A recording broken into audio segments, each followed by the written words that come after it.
这个女人刚结婚，老公就走了3年没回家，女人在家里好吃懒做，闹婆婆，打孩子。这天她收到了以前情人的来信，惊到不要跳河，哪成想真的搭了。当初是苏桃桃自己死皮赖脸嫁给征途，结婚这3年，你们好吃好住，把他当祖宗供着，现在孩子都快2岁了，才说熬不住要离婚回城，这算什么事？抛夫弃子，他拍屁股走人，孩子和征途怎么办？是啊，二婶，你们一家就是对他太好，才养成他这样无法无天的性子。当我说打一顿他就老实了，就是打断腿也不能让他就这样回城。对，就算要放他回城，也得等征途回来说了算，不能就这样让他走吧。那征途要是回不来呢？呸呸呸，吐口水说过，你才回不来。大家你一言我一语，义愤填膺讨论着。傅征途的母亲周玲兰一手抱着可怜巴巴的小孙子，一手抹着眼泪，哽咽着道：那他要是再去跳河怎么办？什么事都大不过人命，咱这山鸡窝是留不住金凤凰的，他想走就让他走吧。大伯娘恨铁不成钢，老二家的，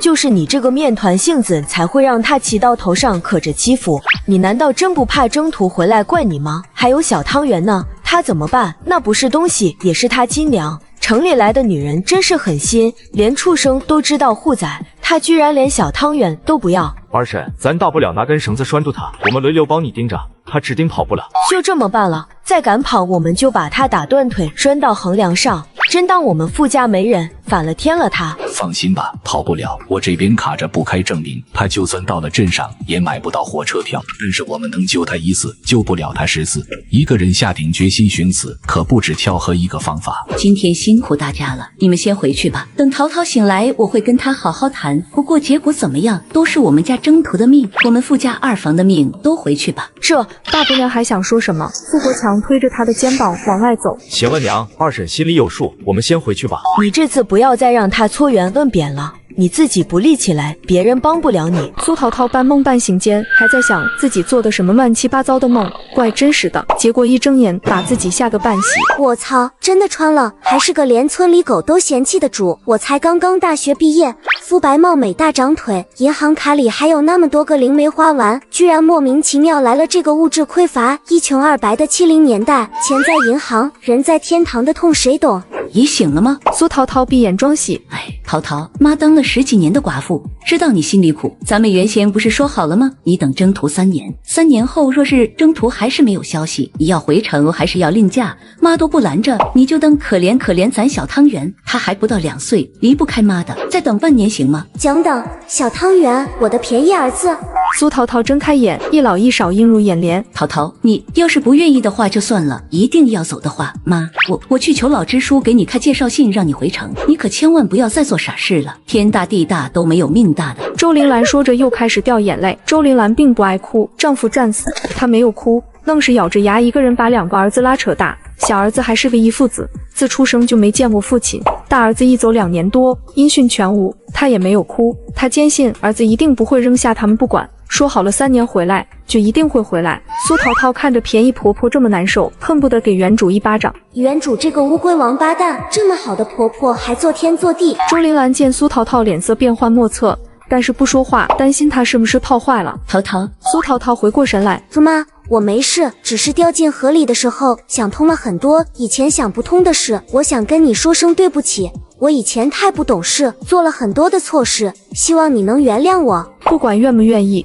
这口砸头顶上的大黑锅苏桃桃得背着。你真的没事？我把黄六叫回来，再给你把脉，你先躺好。周玲兰一脸见鬼的表情，根本不给苏桃桃说话的机会，转身出了门口。苏桃桃想叫都叫不住。嗨，我这是吓着他了，原主那种混不吝的极品，要不是鬼上身，怎么可能道歉说人话？我记得剧情里征途不久后会回来了，原主那竹马是个好吃懒做的渣男，可不能去找他，最好的办法还是留着这里，等便宜老公回来再说。想着想着，苏桃桃迷迷糊糊睡了过去，再睁眼，小豆丁正在他旁边玩呢。小汤圆，你在做什么呀？小崽崽并不理他，只低头自己玩。桃桃醒了，黄六瞧了说你没什么大碍，好好休息几天，注意保暖就行。阿航抓了几条小鱼，我给你熬了碗鱼蓉粥，去过鱼刺的还下了姜片和胡椒来熬，不行的你趁热吃吧。依然是小心翼翼的语气，在这样物资匮乏的年代，还特意强调去过鱼刺，下了姜片胡椒来熬。不用问都知道原主一定很挑剔，没少为着这样的事为难他们。你们呢？吃过了吗？母子俩对视一眼，受宠若惊。吃过了，只不过吃的是剩下的鱼头、鱼尾、鱼骨熬了汤，就这咸菜吃了。那我们小汤圆先吃。我给小汤圆留了一小碗，要不你把孩子给我，你先吃吧。祖妈，远航，你们听着，这话我只说一次，我现在真的已经想通了。征途哥的走对我的打击很大，加上他又一直音讯全无，从怀孕到生孩子都是我一个人硬扛着。这几年是我魔怔了，想法很歪，也糊里糊涂，做了很多对不起你们的错事。直到落水后才清醒过来，以后会对小汤圆好，不会再像以前那样浑浑噩噩，更不会想着回城的事。我们一家人好好过日子，不再做两样饭，咱们一起有粥喝粥，有红薯吃红薯，紧着点小汤圆就行。等征途回来，咱们的日子就好了。苏桃桃摸清楚了，这个家的主心骨应该是我那便宜老公傅征途，这老的老，小的小，都没什么主见，人一走这家就乱套了，所以才会让原主轻易的牵着鼻子走，骑到他们头上作威作福。既然如此，这个家以后只能靠我了。好，妈知道你的苦，你没有对不起我们，是我们家征途对不起你。以后我们一家人都好好过日子，都好好的。傅远航就没有那么好糊弄，他半信半疑。这个做天做地的大嫂，难道又要换个花样作妖？这次又想搞什么鬼？几人走后，苏桃桃在衣服的夹层里找到了一张借据和一张黑白照片。借据的日期已经是3年多以前，也就是原主下乡前不久发生的事。曹国华借了苏东汉200元，2年后连本带利还款250元。真是瞌睡来了有枕头，有了这笔钱，这家里能生活得好些了。这个女人结婚第一天就有了娃，老公却消失3年，婆婆性子软好欺负，邻居们居然连厕所都来她家上。第二天一早，苏桃桃起床就看见院子里来了好些人。这些人是几个意思啊？是大伯娘他们每天都这个时间都来我们家上厕所。你之前没有碰上是因为你从来没有这么早起过床。他家里没有厕所吗？你整个大队只有我们家有这个蹲便器，还不是你结婚的时候强烈要求大哥请人来做的，花了不少钱呢。哎呦，我的隔夜菜可能放坏了，肚子叫了一早上，不好意思啊，一会儿让我先上啊。那不行，我先到的。我也急，不急我那么早过来干嘛？对，先来后到，你憋不住就去上茅厕，没有插队的道理。你们怎么这样啊？我要是还上得惯茅厕，还能来这里浪费肥料吗？哎呦，你们行好，我是真的憋不住了。不行，你别急。这几位大婶来他家上厕所，问过他这个主人的意见了吗？他还几位婶子早啊？你是小汤圆他娘，你咋会在这里？这话应该我问你们，几位婶子忘了这是我家吗？你还记得这是你家呀？一天到晚不见人，有阵子没见苏同志，瞧着越来越好看了呢。苏桃桃叉着腰，指着他们鼻子骂：你们怎么回事？大清早来我家放毒，当我家是公共厕所吗？我自己都还没上厕所呢，你们倒是好意思把我的院子熏得臭烘烘，我早饭还要不要吃了？走，我们家不欢迎你们，你们从哪来回哪里去？哎，你这人怎么回事？我们大清早来给你们家送肥料，你不好好感谢我们就算了，居然反过来骂我们来放毒。雪牙，我们是可怜你们家孤儿寡母人口少，肥料都不够交自留地，才好心来你们家上厕所。你怎么还骂人呢？还高中生知识青年呢，我们天天来，你婆婆都没说什么，就你说话这么难听，简直是个泼妇。呵，原来各位婶子这么好心呢，我们家可不只缺肥料，还缺钱呢。你看我们小汤圆割得多瘦啊，要不你们行心好给我们送点钱，也不是送。这样吧，以后你们来我们家上一次厕所收费1毛钱，如果包月的话，我还给你们打个7折，2块钱1个月，怎么样？你了半天脸都憋红了，话没说完就捂着屁股转身跑开，他实在是太急了。2块钱，你是想钱想疯了吗？你怎么不去抢？你这人指定是昨天掉河里泡坏了脑子，赶紧找黄六开药去吧。咱们走，回自家茅厕上去，肥料留给自家自留地，可不能便宜了这种脑子进水的人。苏桃桃看着他们的背影，笑弯了腰，大喊道：嗨，婶子们，你们真不上了呀？茅厕多臭，这1毛钱还是很值得花的。你们记得帮我多宣传宣传，多拉些人来我们家上厕所。不管谁来，我保证通通只收1毛钱，童叟无欺。2位大婶同时回过头，恶狠狠地瞪苏桃桃。我们又不是有病，又不是自家没有茅厕，这个生产队除了你苏桃桃，还有谁脑子进水了不成？当真应了那句恶人自有恶人磨，嫂子这脑子进水还进得挺好的。把人撵走后，苏桃桃看着便宜儿子太可爱，忍不住亲了一口。小汤圆嫌弃地擦了擦自己的脸，妈妈喜欢你才亲你啊，现在我们去洗手，手心手背搓一搓。小汤圆要记住，每天睡醒第一件事是刷牙齿、洗脸蛋，每次吃饭前还要记得洗手手哦。傅远航的视线没有离开过小汤圆，他越想越慌。季大嫂可从来都没有管过小汤圆的吃喝拉撒，她今天居然亲自给小汤圆梳洗，坏了，她一定是先把小汤圆洗干净，这样能卖个好价钱，一定是这样。他还絮絮叨叨跟小汤圆说这么多有的没的，指定是在告别。趁着苏涛涛还没出来，傅远航赶紧跑进厨房。景阳，我怀疑大嫂想卖掉小汤圆。大清早的你胡说八道什么呢？你大嫂怎么可能会卖掉自己的亲生儿子？景阳，你没看见她今天对小汤圆多好吗？她对小汤圆笑，还把小汤圆洗得干干净净，还跟他交代了很多话。小汤圆从出生到现在，他都没跟他说过那么多话，特别反常。他不是把大哥留给他的钱都花光了吗？前2天还骂家里的伙食是猪食呢，他怎么可能跟着我们吃粗粮野菜？他忽然间换了个人，一定是在降低我们的警惕，我们可得看好小汤圆。周玲兰的心跟着一跳，想想儿媳妇过往干的那些混账事，坦白说，这样的事她未必干不出来。这时候，苏涛涛已经抱着洗得干干净净的小汤圆进来。猪妈，远航，咱们早餐吃什么呀？周玲兰看着洗得干干净净，连头发都梳得整整齐齐，比平时精神不少的小孙子，想着小儿子的话，心情颇为复杂。还是红薯粥和咸菜。家里的鸡一天能下2个蛋吗？能的，小航每天都挖蚯蚓喂它们，每天下的蛋个头还不小，供销社能给到8分钱一个。以后家里的鸡蛋留着咱们自己吃，钱的事不用担心，我来想办法。对了，我等下带着小汤圆去趟县里办点事。你要去县里就自己去，你就算要回城我们也管不着，但是你不能带走小汤圆，更不能把它卖。小航，傅远航眼红红闭上嘴，倔强地盯着苏涛涛。小汤圆是我大哥的亲儿子，我的亲侄子，也是我一点点帮着养大的。苏涛涛想要带走小汤圆，除非打死我，从我的尸体踏过去。涛涛，别的事妈都可以答应你，但是小汤圆是你和征途唯一的骨肉，你能不能？苏涛涛简直哭笑不得。猪妈，小航，你们瞎想什么呢？你们看，这是我下乡前我爸给我压箱底的东西，我是去县里找借据商的人要钱，感情我昨晚说的话你们都当耳边风了。我再丧心病狂，也不可能干你们想的那种事。你们想什么呢？我都说那么清楚了，你们得给我基本的信任。以后咱们一家人好好过日子，不能再这样猜忌的。这就是当年借我们家钱的曹国华。我是想带着小汤圆去县里找他要钱，我们家老的老，小的小，带着小汤圆去他总不好赖账吧，顺便当带小汤圆去见见世面。傅远航知道自己误会了他，眼都红了，用蚊子大小的声音说了句对不起。小航觉不觉这个人有点眼熟，像不像那位曹老师？什么意思？涛涛，这钱怕是要不回来了。这位曹国华同志现在就住在咱们房子后面的牛棚里，已经来了2年。他家怕是早已经被打砸搜刮了无数次，来的时候破破烂烂，身无分文，连根线都藏不住，更别说钱了。苏涛涛万万没想到，居然还有这么一出。妈，你们怎么会叫他曹老师？他人品怎么样？周玲兰顿了顿，神色有些不自然。我跟他不熟，就是他以前跟征途他爹是战友，我见过一次，后来听说是转业去了军校当老师。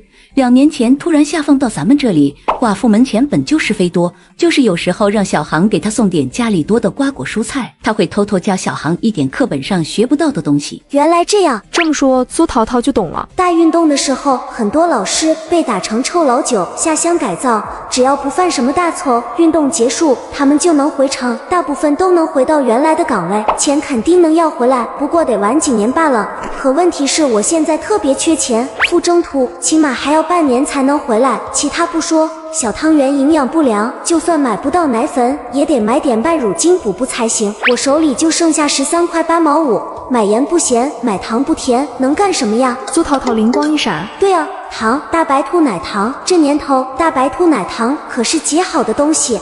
后世好像说几粒大白兔奶糖的含钙量就相当于1杯牛奶来着，不过也买不了几斤，重点是我没有票啊。苏涛涛吃早饭的时候都心不在焉，满脑子在想怎么搞钱。涛涛，你吃不下咸菜，我给你做点别的吧。苏涛涛这才回过神来，快吃吧，我昨天说过我们一家人以后有饭吃饭，有粥喝粥，不再吃两样饭。妈，你怎么又忘了呢？你们就当以前的苏桃桃死了吧，现在的苏桃桃就我这个脾气了。吃。小汤圆，你说话了，你刚才是不是说话了？是我听到了，小汤圆说话了，小汤圆说话了。也怪不得他们这么激动。小汤圆已经快2岁，同龄的孩子里有些已经能说短句子，最差的也能叫爹娘，时不时蹦几个字。反倒是小汤圆从小不爱哭闹，明明是很聪明的孩子，愣是一个字也没说过，有时候还爱发呆。队里关于他的流言蜚语不少，有传他是哑巴的，也有传他是傻子，更有人说他又哑又傻。小汤圆第一句话得叫妈妈哦，我是妈妈。小汤圆叫一声给妈妈听听。然而小家伙无奈地扫了他一眼又移开，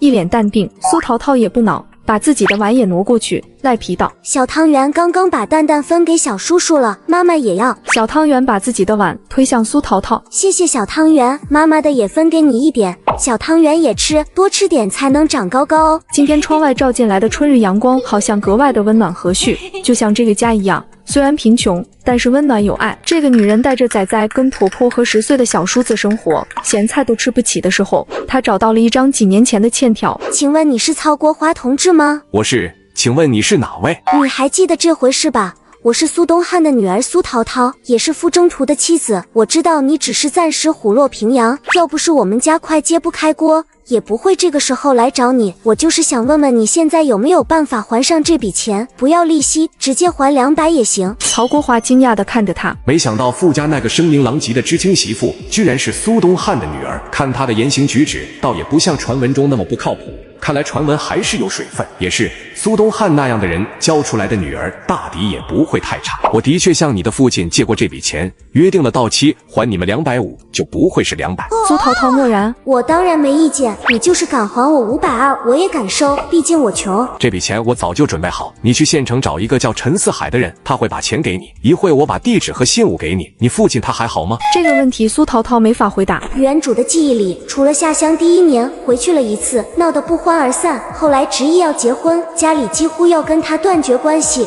婚后就一直没有回去过，就是结婚生子的时候给家里写了信报平安吧。原主唯一还算上有骨气的地方，大概就是没有伸手找家里要钱要物了，呵呵，还行。曹国华点点头，他本就话不算多，到底还是说了句：傅家一家都是好人。你苏桃桃明白他的意思，笑着说：我知道，以前我不太懂事，以后不会了。曹国华没有再说什么，往回走去。曹老师，任何时候都不要放弃，再坚持一下，很快就能见到曙光。曹国华的后背明显绷得更直，不过他没有回头，只说：回去吧，以后见了我也当不认识。苏桃桃看着他挺拔的背影，好一阵子心酸。曹老师这样的人本不该受到这样的对待，我相信没有什么事情可以压弯他的脊梁。中午苏桃桃做好饭，刚好大家都回来了。回来的正好，马上要开饭了，快去洗手准备吃饭吧。刚到家门口就闻到香味了。桃桃做的啥？芋头饭，还有西红柿炒鸡蛋和拍黄瓜。你是用砂锅焖的饭，难怪这么香。细粮不多了，我和小航。妈，你又忘了我早上说的话了，不用担心，我上午已经找过曹老师，钱能要回来。总之我以后做什么，大家就吃什么，不用担心，我心里有数的。小汤圆是自己吃还是妈妈喂？细鸡。小汤圆真乖，慢一点，别噎着，没人跟你抢。你要是喜欢吃，妈妈明天再给你做。小汤圆乖乖的点头。桃桃，妈都感觉自己糟蹋了这么多年的食材，你做饭太好了。小航去吃锅巴吧，大锅里还留了点汤汁，你就这汤汁吃，别噎着。傅远航红了脸，有些不好意思，可还是低声说了句：谢谢嫂子。吃过饭后，苏桃桃出去溜达溜达，一群小孩子不知在玩什么游戏。一个小男孩看到他，突然喊道：同志们，苏瘟神来了，大家快撤退！苏瘟神是什么鬼？小屁孩，你喊谁瘟神呢？你放开我，我真的没有糖啦！苏桃桃一脸黑线，原主该不会连抢小孩子的糖这种事都干过吧？你要干什么？放开我家黑炭！小黑炭看见奶奶哇哇大哭，告状说苏桃桃要抢他的糖。苏志清，你怎么还干这种事？你年纪轻轻，有手有脚，不去上工就算了，还来欺负小孩子。征途那么好的孩子，真是眼瞎了才会娶了你。苏志清，你怎么能这样呢？我还听说请你家上大号还得用鸡蛋换，你是不是想吃的想疯了？他哪里是想吃的想疯的，他就是疯了。苏淘淘觉得自己简直比窦娥还冤。误会各位，真的是误会。我大老远听见这个小黑炭叫我苏瘟神，我不得上来问问什么情况？小黑炭，你说你刚才是不是叫我苏瘟神了？小黑炭一听，看得苏淘淘哇的一下哭得更大声了。我有那么凶吗？我看你就是个瘟神，这次看在征途他娘的份上，不跟你计较，再让我看到你欺负我孙子，我可饶不了你。苏淘淘可真是秀才遇上兵，有理也说不清。是我看在你年纪大的份上不跟你计较，你回去好好教育你的大孙子，下次再让我听到他叫我苏瘟神，你看我饶不饶他？你，小黑炭奶奶你个半天说不出话来，听到了吗？以后当着我面不准说，背后更不准说，不然有你好看。哇哇哇！小黑炭都快哭垮长城了。哎呦呦，大家快评评理，还没有天理了！这个没天装的这样欺负我祖孙俩，你跟我去大队长，我找大队长评理去。老太太，你这么说话就不负责了。第一，我没抢你孙子的糖；第二，你孙子骂人，还恶人先告状，你不好好教育他，我来替你教育他。你不信我就算了，还不管青红皂白，反过来怪我，还有没有天理了？到了天王老子那里，我还是这话，别说去找大队长，就是找公安我也不怕。还有你，闭嘴！你说你骂没骂我？敢撒谎，我先送你去见公安。小黑炭当真闭了嘴。小黑炭，你别怕，你说他到底抢没抢你糖？还没抢，但是准备抢了。苏淘淘气笑了，你又不是我，你怎么知道我准备抢了？你以前就抢过。嘿嘿，差点忘了这茬，我以前抢过。对不住小黑炭，我落水后脑袋出了点问题，全忘了。我保证以后也不会再干这种事，但是你也要保证以后都不许再骂人，行不行？对不住。苏瘟神是在跟我说对不住吗？小黑炭以为自己听错了。我现在没有糖，但是我明天会去县里买糖，到时候赔你的糖。你也要说话算话，你和你的小伙伴以后都不许再骂人了。小黑炭又茫然的点了点头。真乖，小黑炭奶奶，事情清楚了，以前的事我真的忘了，这次也是个误会，不过搞清楚就行了，我还得上山挖野菜呢。先走了。一群老太太，你的老眼望我的老眼。我没听错吧？他刚才说什么？他刚才说明天去县里买糖，到时候赔小黑炭的糖。今天的太阳是从西边升起来的吗？苏知青，你先别走，你以前还挖过我家梁树呢。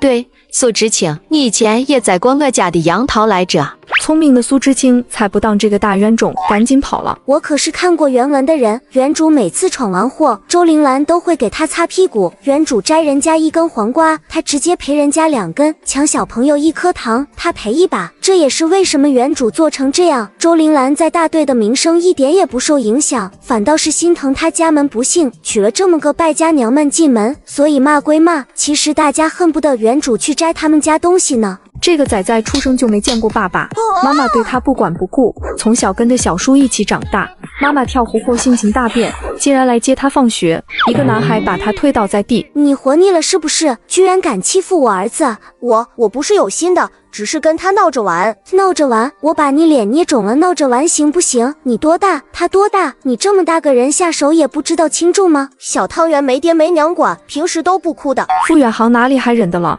直接一拳挥过去。小汤圆有爹有娘有奶奶，还有我这个小叔。傅远航，你胆子肥了，居然敢打老子！说清楚你是谁老子？我家小航的老子，我的公公可是烈士，现在还躺在烈士陵园的墓碑里，清明还要接受你们这些不知天高地厚的臭小子祭拜。你敢碰一下我家小航试试，我让你全家去我公公的墓碑前忏悔。苏淘淘气定神闲，说话时声音甚至还没有平时大，可张铁柱愣是被他的眼神和气势给震慑住，连动都不敢再动。这会有些高年级的孩子才隐隐想起来，我爹好像是说过，傅远航跟一般没了爹的孩子不一样，他爹当年可是很厉害的军官，他是烈士遗孤。但是傅远航命不好，他还在他娘肚子里的时候，他爹就死了，他连见都没见过。你们给我听好了，以后要是让我知道谁敢再欺负我们家小航和小汤圆，我一定不会轻饶，听清楚了吗？小崽子们纷纷点头。苏淘淘满意了，走散了吧，小航，咱们回家啊。回家的路上，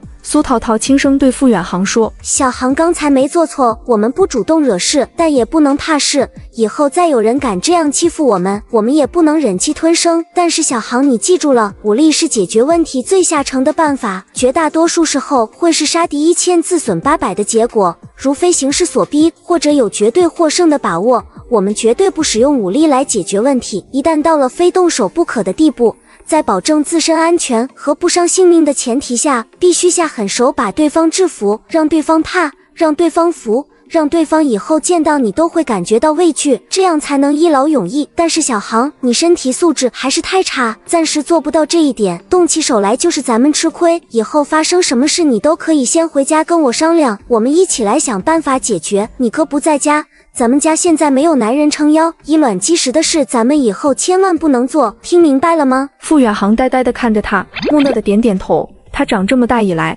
第一次有家人护着，第一次有家人教他做人的道理。嫂子真的不一样了，她变得大方自信、勇敢、敢作敢为，也很聪明，像阳光一眼耀眼。有这样的嫂子真好。小汤圆不害怕了，妈妈以后都会保护你的。妈妈，苏淘淘欣喜若狂，盯着小家伙湿漉漉的大眼睛看。小汤圆，小乖仔，你刚才说什么？你刚才是不是叫妈妈了？是不是叫我妈妈了？小汤圆还知道不好意思，后面任凭苏淘淘怎么逗他，都始终板着小脸蛋不肯再叫。吃过晚饭，娘几个在院里聊天。妈，我明天去趟县里把钱要回来，正好明天是集市，我顺便带着小汤圆去赶集。你自己一个人能行吗？要不咱们明天全家去县里逛一逛，你们都好多年没去过县里了吧？嫂子，我想去，我每次考试都能考第1名，功课也都预习好了，少上1天课没关系。你们去吧，我就不去了，少上1天功就少领好几个公分呢。这样吧，我们家很民主的，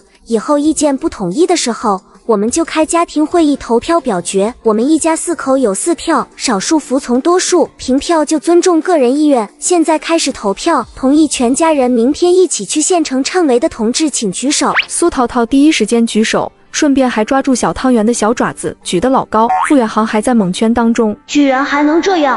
苏淘淘给他使眼色，小航怎么回事？你刚刚不是也要去吗？傅远航这才回过来，刷了一下把手举到最高，咧着嘴傻笑。苏淘淘这才满意的点点头。现在我宣布，老傅家第一次家庭会议的投票结果以3票对1票大比数通过提案。明天我们全家人都去称围，周铃兰同志必须服从组织安排，不得有异议。散会。周铃兰简直哭笑不得，难得全家人这么开心，只好随了苏淘淘的意，答应明天去大队请1天假，顺便开证明。第二天，苏淘淘拿了一堆东西上了拖拉机，来晚了上不去拖拉机的张大嫂一脸不忿，见没有位置，就挑着周铃兰这个软柿子捏。哦，征途他娘，你10年8年都不去一趟县城，今天怎么这么早来占我的位置？我每个月这周的吉日都要去县城换鸡蛋，你坐那个位置一直都是我坐的，要不你下来。周铃兰正要站起来赔礼道歉，苏淘淘摁住她的手。牛叔，拖拉机不是公家的吗？怎么还有专属位置？我怎么没看到位置上写着名字？开拖拉机的牛叔是个正直无私的直肠子，他板着脸说：没有的事，拖拉机是咱大队的公共财产，还是你们家征途出面帮忙才能买到的，谁做都是5分钱一位，先到先得，就算有优先权也是优先你们家。别，牛叔你可千万别这么说，我们也是一早来等车，交足了车费的。就是啊，连你们都我没有优待，我可没有徇私，要是你们晚到的话，我一样不会留位置。是吧？牛叔果然是正直的好同志，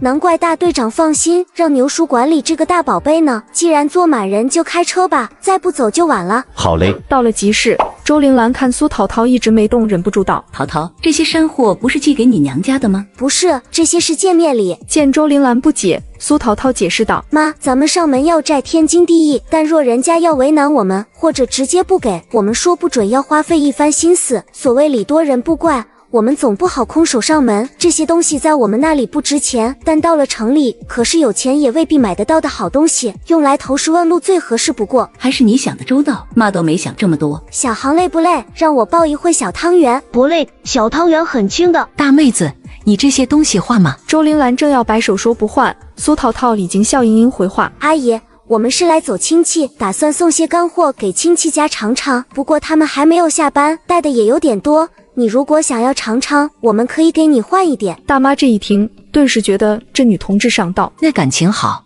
你们想换什么？肉吧，阿姨家应该不缺肉，如果不介意的话，可以给我们换点肉，如果有票还能给您多换点，没有肉票的话，其他票也行。周铃兰没想到苏淘淘这么大胆，当下扯了扯她的袖子。淘淘，妈，我们只是换东西，不是做买卖，没关系的。对，大妹子，去民区附近时不时都有人过来换东西，不涉及钱财交易，洪秀章看见也不会管的。我尝尝你们村里的蔬菜，你尝尝我的腊肉，礼尚往来而已。你的胆子还没你家姑娘大呢。周琳兰想说，她不是我姑娘，她是我儿媳妇。不过想想算了，萍水相逢的人，没必要解释那么多。换好东西，傅远航难以置信问道：“嫂子，咱就那点冬菇木耳，值这么大一块肉。这年头的确人人都想吃缺肉，但是你想，大旱3年，饿不死厨子。同样的道理，肉联厂的职工最不缺的就是肉了，就跟咱村里有大片的竹林，并不缺笋干、菜干一样。所以，一样东西的价值不一单单取决于它本身的价值，还取决于它所在的地方。”傅远航茅塞顿开，我好像懂了，嫂子。淘淘，这样干真的没事吗？妈，你放心，违法犯罪的事我不会去做，咱不收钱，置换点东西没事的。可是那些票，那是阿姨见小汤圆身上的衣裳太破，把家里多余的布票送给小汤圆扯布做新衣裳呢，是不是呀？小汤圆给夫妇。苏淘淘愣了下，旋即笑得开怀。多好的攒！好，等妈妈攒够了布，也给你小叔叔做一身。小叔叔不用，给小汤圆做。小汤圆坚持，郑重点头。哟，大家都被他逗笑了。苏淘淘带着几人到了曹老师给的地址，敲了敲门。谁？里面的人出来开门，这一对视，双双都愣住了。是你？